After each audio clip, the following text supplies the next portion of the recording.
कोशिश कर सकता है। और सौभाग्य से हमारे बीच उपस्थित हैं आदरणीय वंदना तिवारी जी। यहाँ पर हमारे शिष्य विनय पांडे जी लोग उपस्थित हैं। बहुत ही प्रतिभाशाली रहे अपने स्टूडेंट लाइफ में और अभी तक अपने गुरुजनों का, अधिकारियों का उसी संस्कार के साथ सम्मान करते हैं। मुझे बहुत अच्छा लगता है जहाँ ये रहते हैं। और मैं ये भी बता दूँ कि इनके पिताजी और मैं जिला शिक्षा और प्रशिक्षण संस्थान अतरसंड में और कई GICs में साथ रहा हूँ। कई वर्षों तक हम दोनों ने साथ किया है, प्रवक्ता के रूप में, अधिकारी के रूप में। क्योंकि ये उपस्थित हैं तो यादें ताज़ा हो जाती हैं।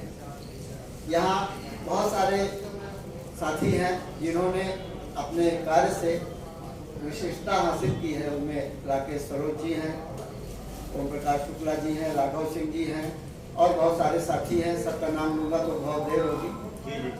और आज की जो मीटिंग है, सेमिनार है, आप समझ रहे हैं कितना इसका महत्व है। महत्व इसलिए भी है कि हम राजकुमार तिवारी जी का और उनकी धर्मपत्नी जी का सम्मान कर रहे हैं। और महत्व इसलिए भी है कि हमको उनसे प्रेरणा भी लेना।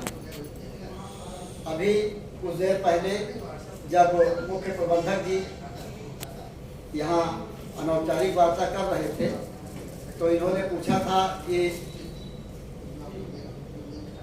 इनके बाद कौन कौन से ऐसे लोग हैं जो MDRT का जो लक्ष्य है उसको प्राप्त करने की कोशिश करेंगे। तो ओम प्रकाश शुक्ला जी ने हाथ खड़ा किया और एक आध और लोगों ने हाथ खड़ा किया। बाकी लोग बहुत सुस्ती से बैठे रहे।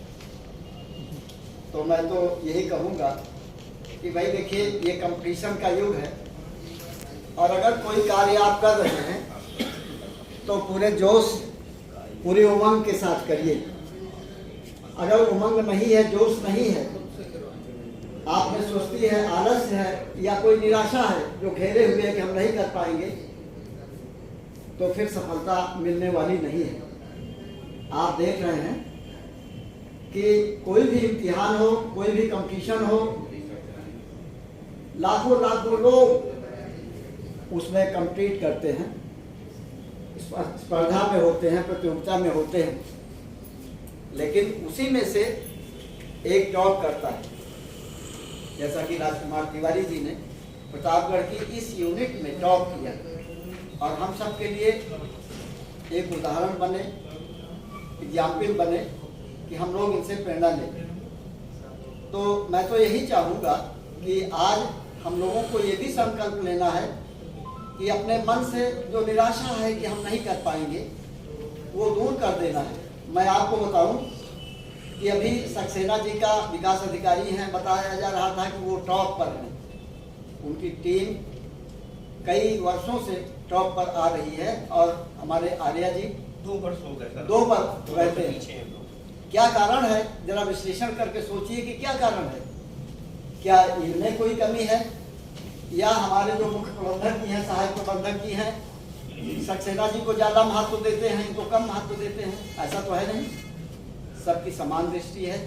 और मेरा जो मानना है, मैं 20 साल से राजीव कुमार आर्या जी को व्यक्तिगत रूप से जानता हूँ।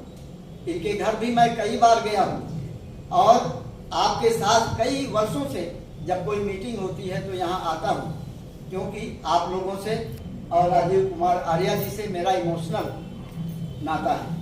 इमोशनल यानी मैं इनको पुत्र मानता हूँ, ये मुझे पिता मानते हैं। और उसी क्रम में आप लोगों को भी मैं अपना पुत्र मानता हूँ और मैं चाहता हूँ कि ये टीम जो है नंबर 1, क्या मैं जिले में नहीं बल्कि मंडल में और देश में नंबर 1 है, ये मेरी भावना है। और इस उम्र में मैं बताऊँ कि इस उम्र में मैं क्यों आता हूँ।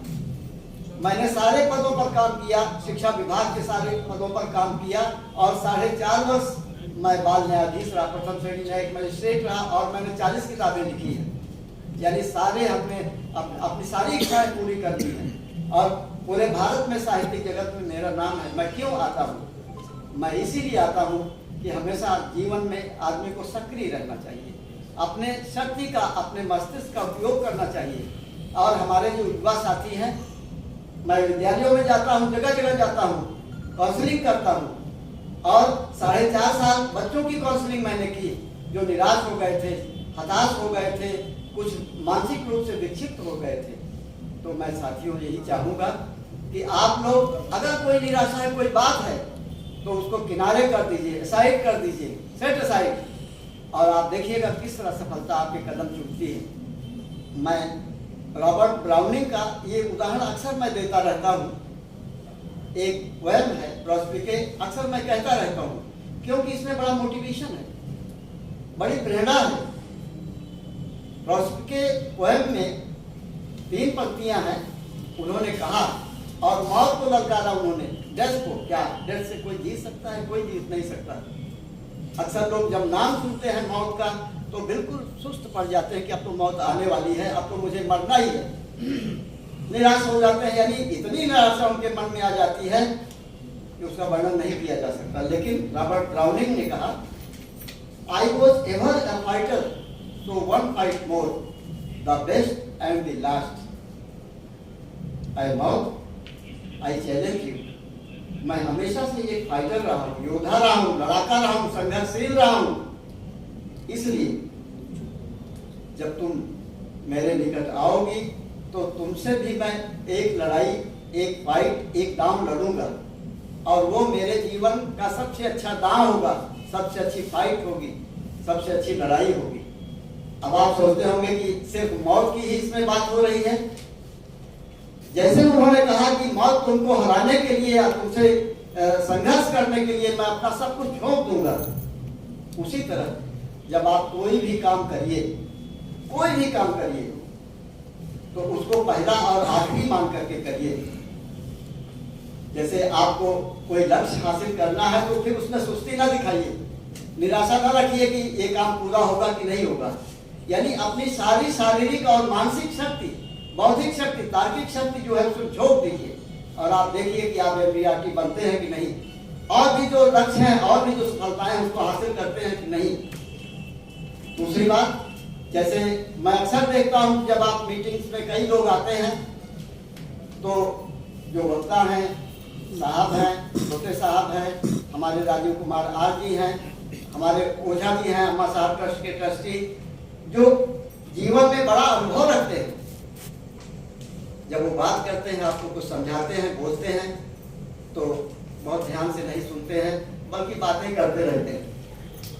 जब आप श्रोता के रूप में हैं तो बिल्कुल सोचिए, विश्लेषण करिए, परिस्थितियों का विश्लेषण करिए कि क्या बात है, ये तो एमडीआरटी बन गए, मैं क्यों नहीं बन रहा हूँ, ये सोचिए, एक प्लानिंग बनाइए, तब आप देखिए कैसे नहीं बनते हैं। आप राजीव कुमार आर जी केवल विकास अधिकारी नहीं है एलआईसी के, जीवन के हर क्षेत्र में ये समाज सेवी भी हैं, तो ये विद्वान भी हैं, ये कवि भी हैं, क्या नहीं है। और शायद जो विपरीत परिस्थितियां इन्होंने आज 10 वर्षों से झेली हैं, अगर हमारे आपके सामने आ जाएं तो क्या होगा हम लोगों का, जरा सोचिए। हम तो बिल्कुल व्यर्थ हो जाएंगे, कोई काम करेंगे ही नहीं, हम समझते हैं चारपाई को कर लेंगे। लेकिन ये यहाँ से अभी जाएंगे और फिर वहाँ 4 बजे कितनी देर सोते हैं, जरा सोचिए, कितनी देर सोते होंगे, बहुत कम सोते हैं। वहाँ पहुँचते हैं घर, अपने बच्चों को देखते हैं, भाइयों को, और ये जब अपने परिवार की कहानी बताते हैं तो मैं सुनता हूँ कि किस तरह अपने भाइयों के साथ, उनके भतीजों के साथ, रिश्तेदारों के साथ ये लगे रहते हैं, उनकी सहायता में, सहयोग में लगे रहते हैं। जब कोई सामाजिक काम होता है, कोई गरीब होता है, कोई लाचार होता है, कोई परित्यक्त होता है, कोई बीमार होता है, तो वहाँ भी ये पहुँचते हैं, सहयोग करते हैं, सहायता करते हैं। यहाँ तक कि कभी कभी रविवार को भी यहाँ, अभी मैंने एक कार्यक्रम अपने गांव में किया था पिछले संडे को, तो उस संडे को भी ये हमारे घर आए थे। अब आप सोचिए कौन आएगा, लोग सोचते हैं कि एक संडे मिला है, हम अपने घर पे रहेंगे। तो ये इनकी तमाम विशेषताएं हैं। तो मैं कहूँगा कि आज की जो मीटिंग है, ये मीटिंग आपके जीवन में परिवर्तन लाने वाली होनी चाहिए। आपके जीवन में कुछ परिवर्तन होना चाहिए, आपके व्यक्तित्व में कुछ प्रभाव आना चाहिए, कुछ जज्बा, जोश आना चाहिए, कुछ जैसे लगे कि हम जोशीले हैं, हम सुस्त नहीं हैं, हमारे चेहरे पर कुछ चमक है, ये आनी चाहिए। और तभी ये मीटिंग जो है सार्थक होगी। और मैं ये भी कहूँगा कि आज ये संकल्प लेना है कि जो आपकी टीम है वो सक्सेना जी की टीम से नंबर 1 पर जाएगी साथियों। और जब ये संकल्प पूरा होगा तो निश्चय ही आप देखिएगा कि इसमें दर्जनों MDRT बनेंगे। और हमारे तिवारी जी हैं, ये तो MDRT बन गए हैं, इसके आगे वाला जो लक्ष्य है उसको पूरा करेंगे। जब लक्ष्य पूरा करेंगे तो निश्चय ही आप देखिएगा कि किस तरह जो मेहनत है जो जाया जा रही है, व्यर्थ जा रही है, उसका सदुपयोग होता है। क्योंकि साहब को भी जाना है तो मैं एक छोटी सी रचना सुना करके अपनी वाणी को विराम दूंगा। ये रचना मैं इसलिए सुना रहा हूँ कि हो सकता है इस रचना को सुन करके कुछ प्रेरणा, कुछ मोटिवेशन, कुछ इंस्पिरेशन सबको आपको मिले। आप ध्यान से सुनेंगे। मैं गुजरता जा रहा हूँ तेज तूफान की तरह। जैसे तूफान जब चलता है तो कुछ समझता नहीं है, सारे अवरोधों को तोड़ता हुआ चला जाता है। मैं गुजरता जा रहा हूँ तेज तूफान की तरह, पर्वतों की चोटियों अब रास्ता खाली करो। मैं गुजरता जा रहा हूँ तेज तूफान की तरह, पर्वतों की चोटियों अब रास्ता खाली करो। जब ये जज्बा होगा कि ऐ कठिनाइयों, ऐ मुसीबतों, ऐ बाधाओं, रास्ता खाली कर दो, नहीं तो तुम अपने आप ऐसा कुछ मैं करूंगा कि हट जाओगे। जैसे तूफान जब चलता है तो सब कुछ हट जाता है या विनष्ट हो जाता है नहीं कोई जो मेरी राह में बाधा बने, है नहीं कोई जो मेरी राह में बाधा बने। ऐ कटीले जंगलों अब रास्ता खाली करो, ऐ कटीले जंगलों अब रास्ता खाली करो। मैं नदी की बाढ़ उफनाया हुआ सैलाब हूँ, मैं नदी की बाढ़ उफनाया हुआ सैलाब हूँ। डूब जाओगे किनारों, डूब जाओगे किनारों, रास्ता खाली करो। मैं नदी की बाढ़ उफनाया हुआ सैलाब हूँ, डूब जाओगे किनारों, रास्ता खाली करो। है बुलंदी पर तुम्हें भी नाज ऐ ऊंचे दरख्तों, है बुलंदी पर तुम्हें भी नाज ऐ ऊंचे दरख्तों।